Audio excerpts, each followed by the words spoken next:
Hello, this is a guide how to beat Rennala, the Queen of the Full Moon, as a mage, but first we go through how to get to her. That's the most annoying part in the beginning.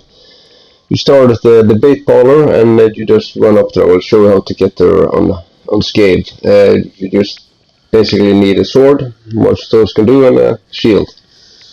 Quickly run up to the left side here and you will have some annoying sorcerers very soon.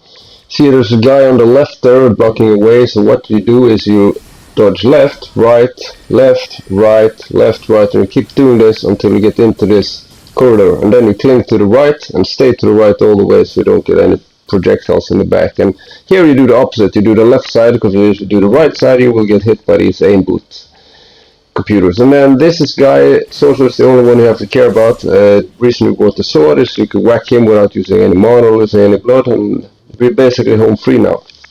There's one more important thing you have to do, and that is when you take this elevator up, you have to turn around and activate it again and make it go down again. So if you have to do this once several times, you can just don't have to wait for the elevator. So here you see I just turn around and activate it again so you can get a fresh start and don't have to wait on the elevator.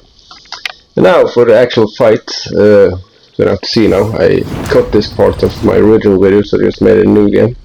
The most important thing is the lone wolf ashes. Actually, they will help you a lot, and you need so you activate those immediately when you get in.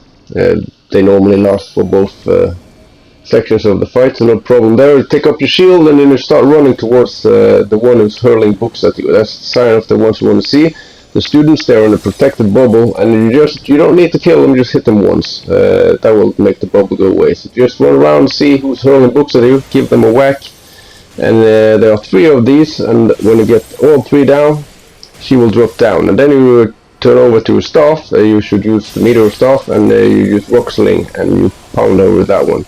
She is very resistant to magic, so the only thing that really does any damage, as you see, is the rock sling, because that does physical damage instead. And then you have to do it all over again. And the good thing about the wolves is because there are 3 of them, you might get lucky, they actually might bite one of these bubble ones, so you actually don't have to hit all of them. I don't get it in this one, but they hit rather helpful. And you should be able to do it in 2 goes if you're lucky, but if you go too long and it takes 3 goes or more, she might start to throw chandelier on you, and that way if you see some fire dropping on the floor, that's the time when she's about to drop the chandelier on you, so you just get the cover behind the books. So I actually managed it here in 2 goes.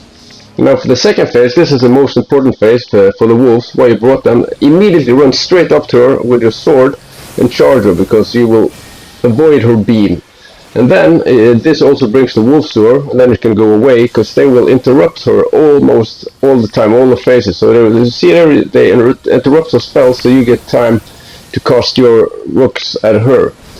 So for the most duration of the fight, they will interrupt her, so you have good time, and hopefully you will not get to all her phases. And when she does her summons, she will do a lot fewer of them, because the wolves, they will interrupt her all the time.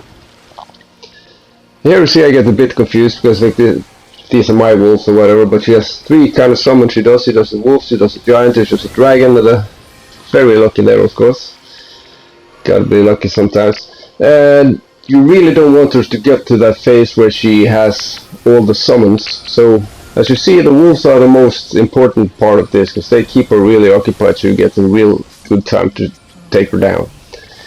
So what I would use, kind of mandatory, is the meteor staff and the rock sling, and you can use any sword, you can use any shield, but these are the things that I would use to make her go a lot easier. And I would also say that you would not want to use her remembrance. For this one, you actually want to go and duplicate it at the walking mausoleum, so you get both her rewards. You get the Carrion Regal Scepter, which is, in my opinion, one of the best staffs in the game, and you get the full moon spell from her. They are rather high in requirement though. The spell is 70 intelligence, and Carrion's Regal Scepter has a requirement of 60 intelligence, so take your time before you use it probably. And I will also buy your hat that Enia sells. That is plus 3 intelligence and no negatives. Alright, have fun.